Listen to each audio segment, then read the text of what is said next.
चलिए आज बात करते हैं माइंड की डिफरेंट इंटीग्रेट थिन लेयर्स की जो स्पेसिफिक काम करती हैं। अगर इन सबको आपने सबसे पहली बात तो समझ लिया और इस पे काम किया तो आपकी लाइफ जो है ना वो बल्ले बल्ले हो जाएगी। कहते हैं ना, जो चाहोगे वो पाओगे, जो ठान लोगे उसको हमेशा पूरा करोगे। अगर हम ध्यान से देखें तो ज़िंदगी क्या है, बस दो वर्ड्स में आप अपनी पूरी ज़िंदगी को डिफाइन कर सकते हो। पहला है थॉट्स और दूसरा है एक्सपीरियंस।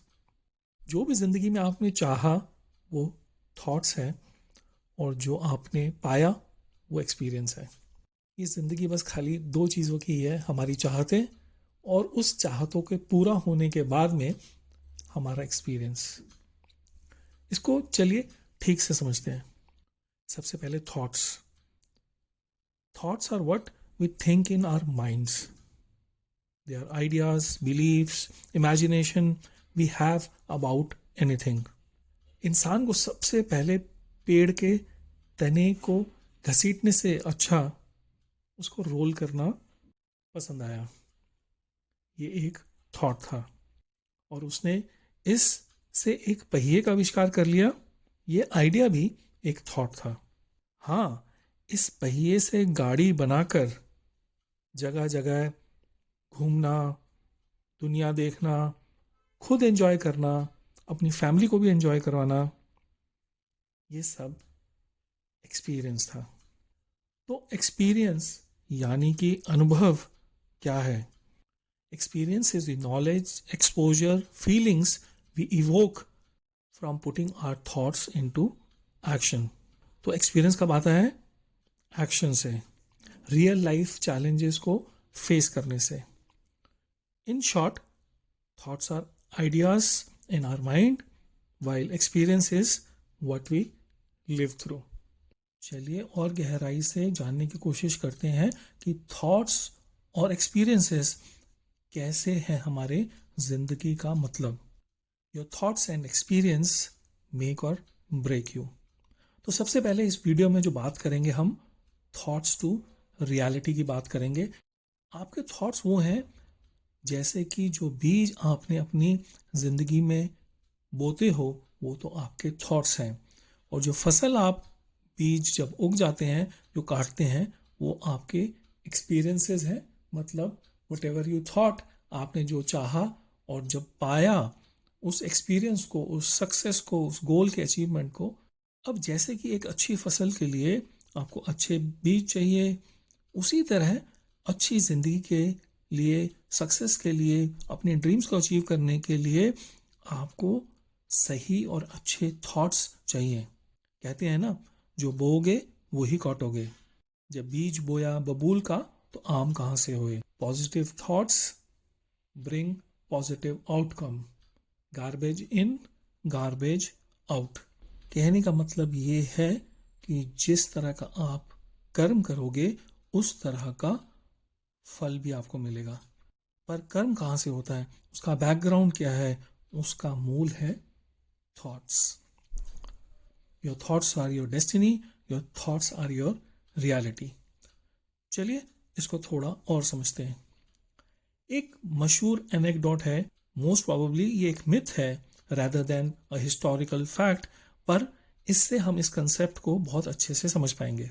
न्यूटन ने 1965 या 1966 में एक दिन एक सेब के पेड़ के नीचे बैठे हुए जब सुस्ता रहे थे, उन्होंने एक सेब को गिरते हुए देखा। इस चीज़ ने, इस एक्शन ने उनको प्रॉम्प्ट किया, यह सोचने पे मजबूर किया, why did the Apple fall straight down? Why did it not fall at an angle or sideways? अब इस थॉट ने उन्हें पुश किया आगे सोचने के लिए, और उन्होंने रियलाइज किया कि जो ये फिनोमिना है खाली धरती की ग्रेविटी के नहीं, बल्कि एक यूनिवर्सल फोर्स है जो प्लैनेट्स की मूवमेंट और पूरे के पूरे ब्रह्मांड में काम करता है। तो इस एग्जाम्पल से हमें जो बेसिक समझ आता है, उसका सबसे पहला पॉइंट है observation gives birth to the thought. हमारे sensory organs see, hear, smell, taste and touch हमें इनपुट्स देते हैं जो हमारे थॉट्स को एक स्पार्क देते हैं। न्यूटन की क्यूरियोसिटी एप्पल के गिरने से उत्पन्न हुई और उस थॉट प्रोसेस ने ही आगे ग्रेविटी को डिस्कवर किया।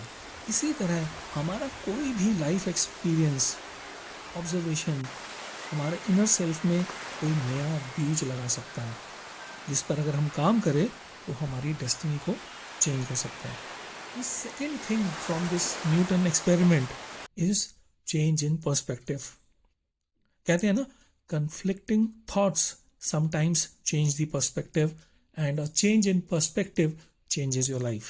न्यूटन का भी थॉट प्रोसेस इस बात पर शिफ्ट हुआ कि जब उन्होंने उस सेब को गिरते हुए देखा और समझा कि ग्रेविटी एक कोई लोकलाइज फोर्स नहीं है बल्कि एक यूनिवर्सल फोर्स है जो सारे ऑब्जेक्ट्स को इस यूनिवर्स में इफेक्ट करती है। ये एक छोटा सा इवेंट ने इतना बड़ा पर्सपेक्टिव चेंज किया और जिसने इतनी बड़ी डिस्कवरी को पूरी मानवता के लिए लाके सामने रख दिया। और अगर आप भी इसी तरह अपनी ज़िंदगी को देखेंगे कि बहुत बार हम अपने एग्जिस्टिंग बिलीव्स, अपने नोशंस पर टिके रहते हैं, चेंज नहीं करते हैं और यही बिलीव्स हमारे एक रोड ब्लॉक बन जाते हैं और हमारी सक्सेस के बीच में आ जाते हैं।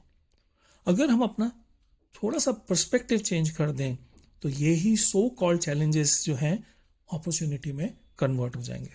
जो तीसरी बात इस एग्जाम्पल से सीखने की है, thoughts lead to action. Newton का थॉट जो था वो क्यूरियोसिटी पर ही ख़त्म नहीं हो गया, उन्होंने उस पर एक्शन किया।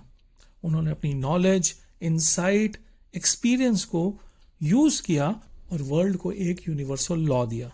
Right thoughts with a right frame of mind and right action produces great results. इस एग्जाम्पल से एक बात समझ आती है कि बिलीफ आपका थॉट इग्नाइट करता है। आपके जो न्यूरॉन्स हैं, ये न्यूरॉन्स न्यू कनेक्शंस बनाते हैं जब भी आप में कोई ऐसा थॉट आता है जो आपकी क्यूरियोसिटी को एक नए लेवल पे ले जाता है और यही आपको पुश करता है काम करने के लिए। और इस प्रोसेस में बिलीफ आपको हमेशा पुश करता रहता है और आपको कहता रहता है तुम ये कर सकते हो, तुम ये कर सकते हो। ये बिलीफ सिस्टम ही आपसे बड़े से बड़े काम करा देता है, एक छेनी से पहाड़ तोड़वा देता है। उम्मीद करता हूँ आपको थॉट टू रियलिटी कैसे कन्वर्ट होती है इस एग्जाम्पल से, न्यूटन के एग्जाम्पल से समझ आ गया होगा कि एक इवेंट सामने हुआ, उससे एक आपका थॉट आया, थॉट से क्यूरियोसिटी बढ़ी, क्यूरियोसिटी ने एक्शन में कन्वर्ट करके आपके सामने आपका गोल, आपका डेस्टिनेशन खड़ा कर दिया। थॉट टू रियलिटी का रेफरेंस क्वांटम फिजिक्स में भी है। इस थ्योरी को कहते हैं क्वांटम एंटेंगलमेंट। इस थ्योरी के हिसाब से when two or more particles interact in a certain way and then become separated, they remain entangled. This means their properties like spin, polarization or momentum are linked no matter how far they are in space or time. Einstein ने इसे spooky action at a distance भी बोला, क्योंकि उनके हिसाब से classical physics के laws को ये थ्योरी डिफाई करती है, जिसमें एक ऑब्जेक्ट में एक चेंज दूसरे को भी इफेक्ट करेगा अगर वो एक लार्ज डिस्टेंस पे भी है। डीप डाउन अगर आप समझेंगे तो एंटेंगलमेंट थ्योरी कहती है everything in this universe is connected at a fundamental level. और ये आइडिया हमारे स्पिरिचुअल और फिलोसफिकल थिंकिंग से भी अलाइन करता है। जो सोचोगे वो हो जाएगा। Your thoughts shape your reality. आप क्या फील करते हैं कमेंट करके